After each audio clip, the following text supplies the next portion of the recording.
The editor-in-chief of Life Zet, Fox News contributor. She's also a huge nationally syndicated radio show host. Laura Ingraham, how are you? Great to see you. Great to see you in New York once in a while. I know. It's great to be here. All right, the polls are pretty amazing. I think anybody that says they can predict with certainty how this ends in 54 days doesn't know what they're talking about. But there are real significant reasons Trump is up. I think he's made real strides in terms of taking risks. Louisiana, right. Mexico, black churches. He's going all around the country. He's got a really busy schedule. I think that's all contributed, staying on message, focused on Hillary and Obama. I think we're seeing some of Donald Trump's heart, which is something that people needed to see. Everybody knows Trump's tough. He can throw punches. If someone hits him, he'll hit him back. He's not going to stand for America to be humiliated. He's going to be the law enforcer, rule of law guy. But he's showing more of his heart, and a little bit of humility every now and then is a good thing, too. I think that's brought some of the people back to the fold. Over the next 56 days, whatever it is, 57 days, he has to keep reassuring the country, doing exactly what he's doing. The speech today, the economic speech. It's a good speech today. Oh, phenomenal speech. Any conservative who watched that, and the never-Trumpers who are now just talking to themselves because they're becoming increasingly irrelevant, to watch that speech and to say, Trump's not a real conservative. I don't even know how you look at yourself in the mirror. I really don't after that speech. I had Larry Kudlow on radio. Later we'll check in with Steve Moore. Yeah. Two really bright guys on the economy. I mean, this is Kennedy. This is Reagan-esque. Maybe with the exception of trade. Right. Fair? Well, but although I think his trade, remember, Ronald Reagan put those temporary tariffs on Harley-Davidson. George Bush put temporary tariffs on the steel imports coming in from China. So we have put tariffs on countries which are cheating under these international trade agreements. So let me go back to the never-Trumpers, though. All right, so you got a president that will say radical Islam, one that won't. Yeah. You got the Supreme Court. Need I say more? Yeah, no. Health care. That's everything. Energy independence. Education tax back reform. To the states. Taxes Taxes what else? Today. Obamacare gone. Building the military up. Right, we have to do it. What's not conservative about any of that? That's what I was going to ask you. What is not conservative about that agenda? Well, I think people sometimes, and we all fall into this, have a little hard time. You admit losing? When you've lost or wrong or feel wounded or their pride, and pride cometh before the fall. Look, he has 88% of Republicans now supporting him.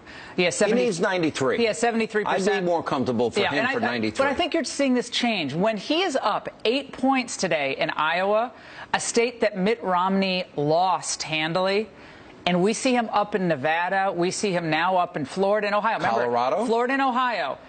We haven't seen a Republican win Florida and Ohio and not win the presidency before. Not in our lifetime. Right. I'm pretty sure not in our lifetime, and I don't remember the last time. Yeah, listen, he's within 3 in a state like Wisconsin. So the trend is up. Nate Silver's polls plus today now has him at 40.8% chance of winning. Yesterday was 31. And Sean, remember 3 weeks ago when I was on with you? 24. It was like 21. It's like, yeah. oh, it's a 1 in 5 chance. By the way, he changes every day so he can say, I'm not wrong. It changes, and it can swing right back in Hillary's favor. He does not have a strong debate performance. He starts being distracted by side issues, and the election can slip back away from him. But right now, it's a nice trajectory, but he has to build on it. Don't get overconfident. Don't get cocky. Continue to listen to the people. His listening is actually really powerful. It's nice to be listened to. People want to be listened to. You know, it's funny you say that because I'd go out, and obviously people know I interview him. You have the same thing. Yeah. And they'd say, what was the one thing you'd always hear? Tell him we love him, but be quiet. Yeah. And he's not picking fights with Gold Star dads. He's not picking fights with a judge. He's now focused on Hillary and Obama. And also, he's given pretty deep policy speeches. Oh, my gosh. I mean, these subparts, parts, referring to statutes, particular regulations are going to repeal. I don't know, again, in the last few elections, who has been more substantive on specific policy issues that the nation cares about, from the economy, immigration, trade, and even foreign policy. So that criticism is now out the window. You made a really good comment. I actually quoted you on my radio show yesterday about an admonition, if you will, to the never irrelevant Trumper people. But what you said is pretty deep and profound in this way. If she gets elected president, she will be unchecked. The imperial executive. Yeah, explain that. Well, Hillary will have she would have appointed all the prosecutors, all the agency heads, all the judges, appellate court, district court, and probably 3 Supreme Court justices, 2 or 3. At least. After that, who's going to stop Hillary? When Hillary Clinton decides that the Equal Protection Clause requires a minimum standard of living, a minimum standard of education, a minimum standard of You know, name your pick. Well, what does that mean? But same thing with immigration, same thing with taxation, same thing with, all of it. With executive orders. She will weaponize the government against the ordinary working class Americans. That is really a profound reason right there. Unchecked power. Trump will be checked by Paul Ryan. You know, Paul Ryan is going to check Trump. I roll.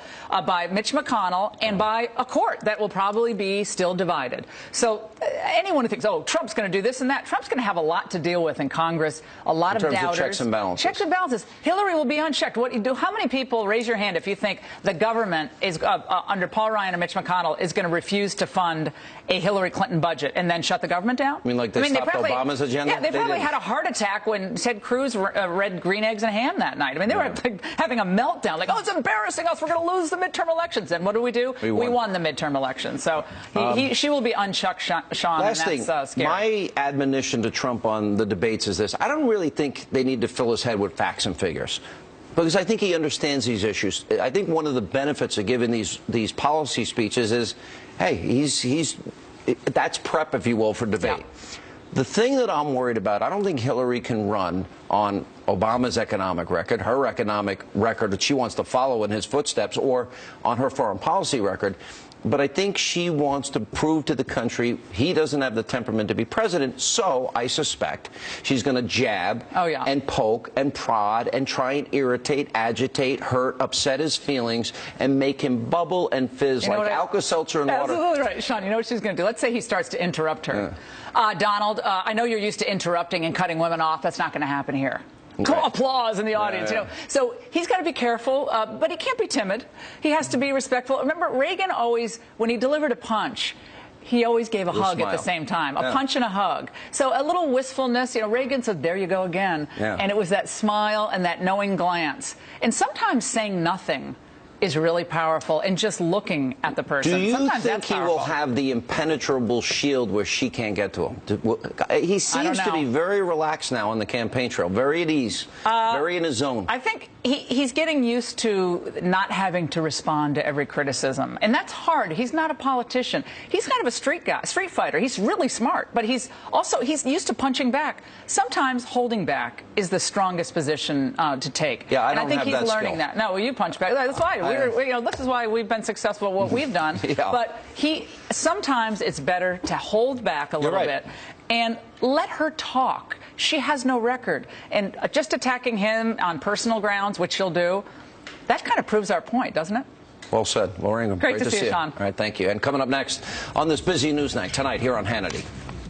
Not one single idea she's got will create one net American job. Donald Trump slamming Hillary Clinton while laying out his economic agenda. Trump's running mate, Indiana Governor Mike Pence, he's next in studio. Also later tonight.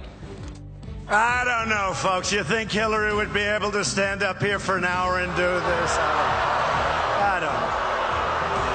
I don't think so. I don't think so. Donald Trump questions Hillary Clinton's stamina, releases new information about his health. We'll check in with our medical aid team. They have reaction. All of that and more tonight as we continue on Hannity. Perino. Welcome to I'll Tell You What. Steyerwalt. America is bigger and better than its politics. The hit podcast is now a new